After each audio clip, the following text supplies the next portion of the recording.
Chances are you are an Airbnb host, and if you're like many of us, you want to grow your Airbnb business. If that's the case, you're in the right place because I've been right here with you for the last few years, and I know what you're going through. I know what it feels like to be up late at night, lying in bed with a pit in your stomach because you don't know how you're going to pay your bills next month. But I've also been right here with you on the other side of it when you feel so invincible because you overcame all of your obstacles, even the ones that you didn't think that you could overcome. And I want to share those moments with you a lot, but I want those moments to be yours. And what is so important for you to know is that over the course of 2,300 hours of me doing one-on-one coaching with Airbnb hosts, there's always been one main topic that someone has skipped the whole way until they finally needed to know it and they didn't know it. And they were stuck in a spot where they could have learned one skill a year ago. And just like so many other hosts before you, skipping simple people skills and leadership and basic business skills can slow you down. Best case scenario. Worst case scenario is you could grow your business well beyond your capabilities, it starts losing money, and then you quit and you go out of business. And I don't want that for you. So please allow me to divert your education today off the normal path of Airbnb content to teach you one of the most valuable business skills you will ever learn. It will make you millions and millions and millions of dollars in any business you ever own. And yes, your Airbnb property or your couple of properties or your 100 properties is a business. So today, I'm going to give you 10 lessons on leadership that will help you run every single person that ever touches your Airbnb for the rest of your life. Please take notes on this video. It's a big one, and I'll see you at the end of it. My name is Sean Rakicic. I have 16 years of leadership experience, 15 years of business ownership experience, and I've built 4 separate 7-figure per year businesses. Tip number 1 for you is to start building relationships. The first relationships that you need to focus on building and maintaining are those of your customers and then those of your staff. Before we get into the nuts and bolts of these 10 tips, I want to say that there's this overarching philosophy that you need to hold as a leader, which is that you protect your people and you protect your business at all times. If you are not willing to be the one person who at all costs will prevent someone else from going hungry because a company went out of business, then why are you even trying to be a leader in the first place? Being a leader is a huge calling. Let's take all of these seriously. Now, through the lens of protecting the company, let's talk about building relationships. A company that does not understand their customer cannot sell their customer. The more intimate of a relationship you have with your customers, the more that they will give you back. The ease of selling your product, data and feedback which can allow you to adapt and pivot when markets change, positive reviews and referrals that can lead to a growing customer base. By focusing on customer relationships, you are making it easier for all of your staff to do their job well. And if only for that one reason, you are protecting both the company and your team by building relationships with your customer base. Secondarily, for nearly the same reasons, you need to build relationships with your staff. This increases team retention, lowers turnover, makes it easier to run a good business. They will give you more honest feedback. So when something is going wrong inside of a company, you get to find out firsthand instead of finding out through the consequences of the company making the wrong decisions. They will also bring you referrals when you need new staff. The best way to hire is take great employees and incentivize them to bring you other employees. Hiring a cold applicant is the hardest thing in the world, and I know a lot of you have been there. There's an easy way to do both at the same time. Get into the field. If you're a sales manager, go on sales calls with your team. If you're an Airbnb business owner, do housekeeping with your teams and do customer check-ins with your teams. If you own or run a brick and mortar business, you have no excuses but to be there and to do both by default. Tip number 2 to being a great boss and leader, stop making things about you. There is a wonderful business book called Multipliers by Liz Wiseman. In just the very few first chapters of this book, she goes over what it's like to fail under bad leadership and thrive under good leadership. She gives a story about a man who's way too intelligent for his own good, and he sucks the air out of the room every time he's working with his teams because he has to be the one to come up with the ideas. He wants to argue, tell people how they're wrong, how his ideas are better, and even though that's probably largely true, what's the point of hiring 5 people to think and contribute if you won't let them contribute? The longevity of your business requires that you let the people in your company have wins too. If the company is having a good day, be a cheerleader. If you're having a bad day, shut the hell up and don't bring it up to your team unless it becomes relevant for how you may or may not be able to help them today.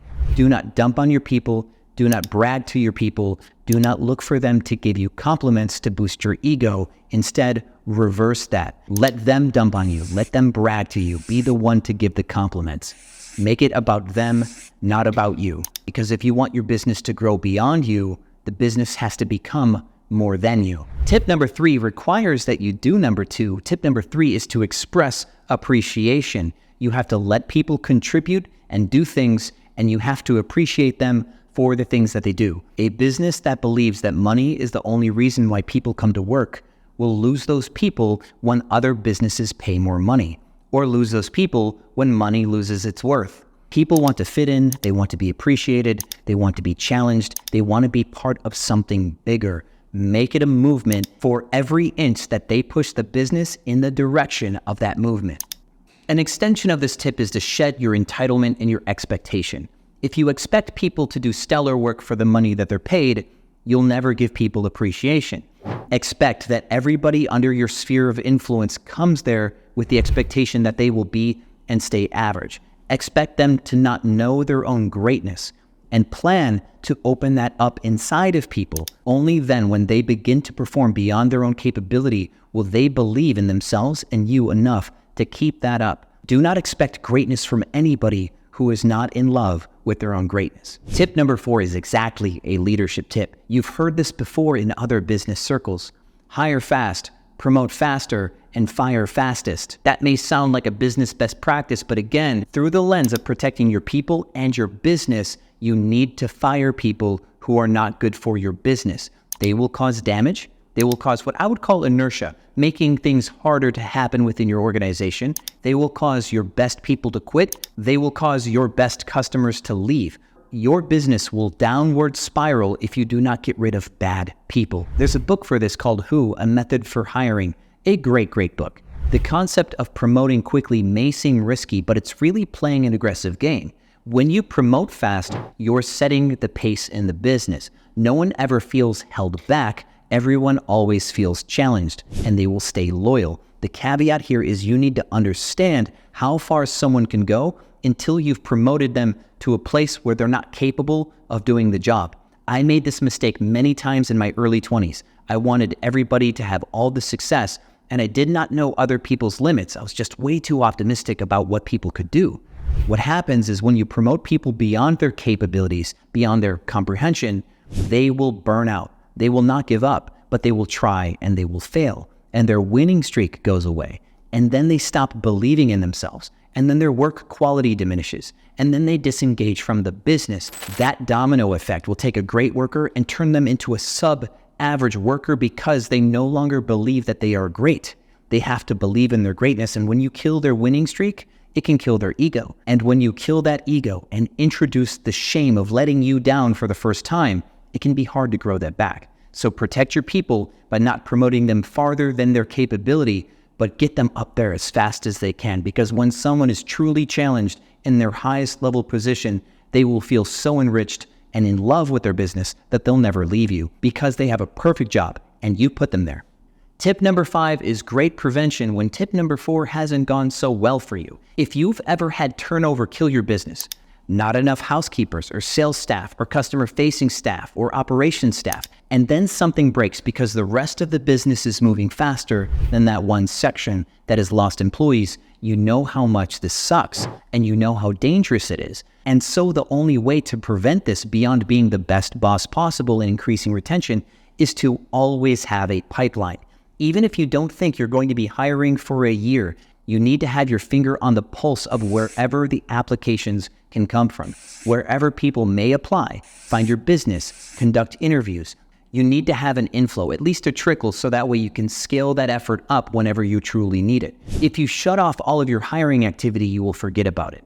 It will get rusty. And then when you try to spring it back on, you will fail. You'll be too slow. You'll make mistakes. The best way to prevent the rust of hiring is to keep the flow of applicants always moving. Tip number 6 is to over-communicate. My biggest failure as a new sales manager back in 2008 was that I was a talented salesperson.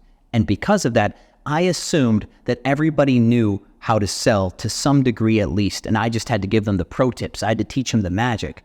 But we were hiring people with no experience at all, and they had to connect dots that I never gave them to connect. And it was a combination of that disconnect and my lack of communication that caused me to lose so many sales staff that probably would have been successful if I just did it the right way. And more recently, many of the failures that my companies have had, you could call dropping the ball, where someone or another person could have had control of something that needed to get done. Neither one communicated who was supposed to do that one thing, so the one thing never got done. The ball got dropped. You may also have a lack of communication around expectations. Some people may not know what is expected of them in your organization, but you expected them to get everything from their job description and their onboarding. There was so much going on, they missed 75% of it, I guarantee you. You need to make sure that from tip number 1, you're building relationships with your team and asking them if they know what is expected of them and what they hope to achieve to exceed those expectations. You want to give them a chance to win, as per tip number 3. To build on this tip, there is a best practice in management, which is you never give somebody something that is exactly 100% of their capability. And you also never give someone a bonus that they don't believe that they can hit. So if you are pushing your team to the red line, even if you've made that expectation clear, if they don't believe they can achieve your expectations, they will lose motivation, they'll be more likely to fail. One of my favorite things to do when training new staff is to give them very small expectations that are attached to bonuses. So they think that those expectations are a good standard, and then they crush those expectations when they're new, and then they feel 10 feet tall. And this type of onboarding bonus structure makes people love their work and helps them build momentum in your company. So set expectations, but keep those fences low initially and let people get used to jumping your fence. Eventually, when you set a real expectation, they'll be so confident that they can clear it that they will jump higher than they've ever done in their entire life. And it will be thanks to you because you tricked them into being confident in the beginning. Tip number 7 is to build a low fence with your systems. You need easy to follow and easy to duplicate processes and systems. If it takes a genius to do anything in your company, you will be greatly at risk of losing your business because geniuses are rare. But if you build your business in a way that the simplest of people can do the work, your business will never fail. And again, they'll be motivated if they don't know it's supposed to be easy. People love being smart. They love being better than hard stuff. Let people think that their work is hard, but you've made it easy. Even though this sounds like management or business jargon, this is 100% in the pillar of leadership because, again, you are protecting your people and your company from failure by setting them up for success, setting them up to be motivated, and setting them up to be prepared. If you are a business owner and you can vibe with that, share a story in the comments because I believe that that one might be a little bit controversial.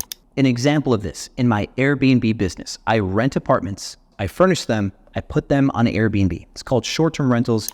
It's like having a hotel in an apartment complex. And as a part of my operating structure, I have housekeepers that I pay by the hour. They are in-house staff. Most Airbnb hosts have vendors. They hire someone who's already been trained from someone else, and they pay a lot of money for them. My company gets both a cost reduction by hiring by the hour, and we get to train them with proprietary systems, processes, the things that we're talking about right now, to make sure that things are always done the best of ways.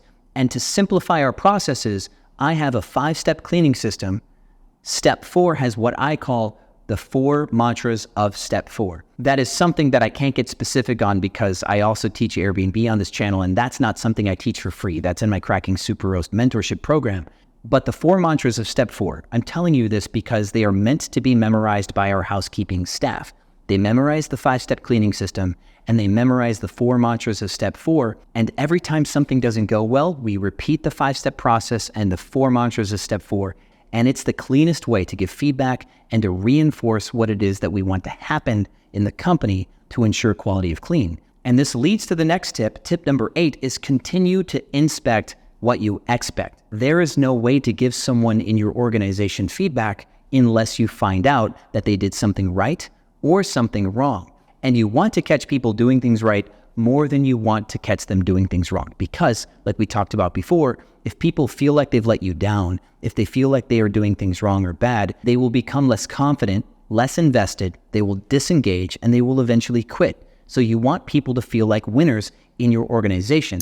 So you want to inspect people's work with the hopes of catching them doing things right. But that in itself is prevention, because people know you are inspecting, so they will never let their quality of work drop. If you compliment your team, like we said in tip number 3, based on things that only could be known if you inspected their work, they know that you're looking, and then they never let their guard down. In my short-term rental business with my housekeeping teams, we do something called a remote walkthrough. We go through their cleaning documentation and we give people compliments on something specific about their cleaning. Either the specific quality of their documentation, or how they folded their towels, or that they cared to pay attention to something that typically gets overlooked, like a restock level for coffee stuff like decaf or tea or sugar.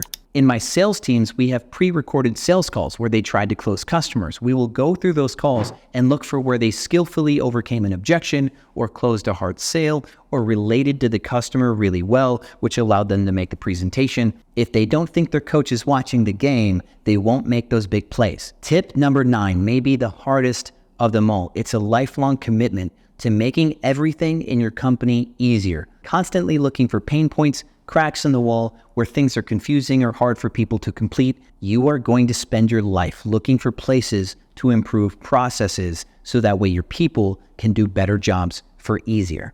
When I was in the newspaper industry, my sales teams had to collect people's information and then get them to fill out another sales form if they bought a newspaper subscription. I decided to write a little bit of code that kept people's names and phone numbers, and when they loaded the sales form, they just had to hit paste and all that stuff would pre-populate, saving them 10, 15, 20 seconds on every sales attempt that they made. That alone may seem insignificant, but when you pile on those little advantages from you constantly testing and checking and improving, your people get better and faster, 15 seconds, 20 seconds at a time. Next thing you know, their productivity is up 10%, they're making more money than they've ever made, and they love you for it because only you could have done that. And doing things that no one else can do and asking nothing in return for it is the heart of leadership. Tip number 10. I did say number 9 might be the hardest one, but for some of you, this is actually the hardest one because you care so much. Tip number 10 is to take feedback graciously and with an open mind. People will compliment you when you do good. And if they don't think that you can take negative feedback, they will never give it to you.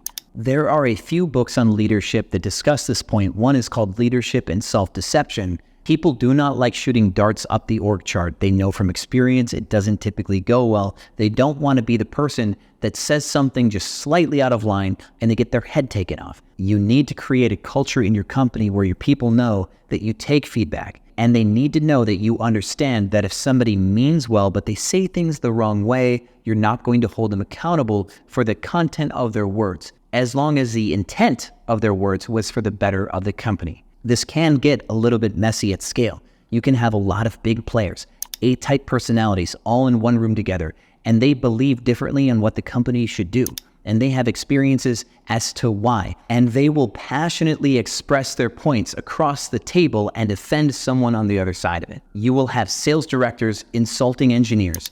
You will have revenue managers insulting hospitality managers, and you will have accounting insulting everybody. This is the moment that you have to take everything from the beginning of this video, all 9 tips, bundle it together, and lead. Let them express themselves. Keep a level head. This wasn't about you. Thank them for their contributions, but set clear expectations about how communication and respect are done within your business, and be predictable about the consequences for when somebody steps out of line. And when everybody has put their chips in the middle and there's not a clear path through, you will have to make a hard decision that is going to offend a piece of your company. And you're going to have to stick to that decision and take the negative feedback that a part of your business is going to give you, and you need to let them give you that negative feedback, because that flow of communication cannot break because you upset accounting or because you upset human resources. You have to toe the line and be nearly perfect, an example for your company to follow. And it is right there, the secret to building leaders